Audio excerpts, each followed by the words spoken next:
Greetings from UNESCO New Delhi. My name is Tim Curtis and I'm the Director of the New Delhi Regional Office for South Asia for UNESCO. So allow me to start by congratulating the Green Tear Foundation and this flagship project, Smart Campus Cloud Network, which focuses on capacity building and engaging with students and faculties to localize the Sustainable Development Goals and aiming towards carbon neutrality. Of course, given today's topic around climate change, I think it is safe to say that we will always be working to address the issues of climate change, and there will always be a continuous need to do even more. Before the publication of the Intergovernmental Panel on Climate Change Special Report in 2018, the tipping point of the increase in the Earth's average temperature was thought to be 2 degrees Celsius. Unfortunately, we've learned since then, that it is lower. It is at 1.5 degrees Celsius. So the matter is urgent. And learning from global experiences, we can see that India is taking important steps to try and decouple its economic growth from greenhouse gas emissions. India targets to reduce the carbon intensity of its economy by 45% by the end of the decade, achieving 50% cumulative electric power installed from renewables by 2030, and achieving net zero carbon emissions by 2070. These are targets that may seem difficult in some cases, but as I said, urgency is required. Not only India, but countries across the globe need to come together to meet similar targets, and some of them need to meet those targets even earlier.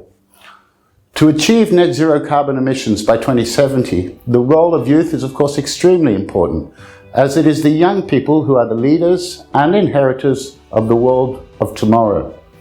Through initiatives such as these, which raise awareness, advocate for policies, and by developing sustainable technologies, young people can and should drive meaningful change in the fight against climate change. Additionally, the capacity to influence behavioral patterns and demand for sustainable practices has and can have even more of a significant impact on markets and industries. Of course, in addition to lifestyle changes, the role of transforming infrastructure into green buildings is vital. And today's session is accurately reflecting that. UNESCO works on a program that we call Green Academies to engage young people and their communities to transform existing buildings, for example, schools and universities, into climate-resilient structures equipped with simple, affordable, and replicable changes. Green Academies seek to foster active youth participation to achieve a sustainable lifestyle in their schools, feeding back into their communities, and focusing on 4 main pillars: water security, clean energy, biomass production, and waste management.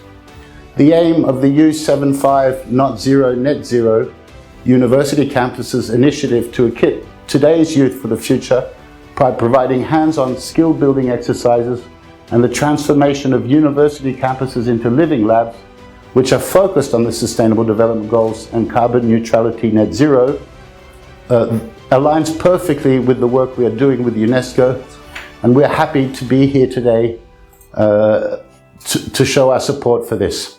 UNESCO is actively contributing towards these global issues and has set up and implemented an environmental management system to track and reduce its carbon emissions, waste generation, and water usage.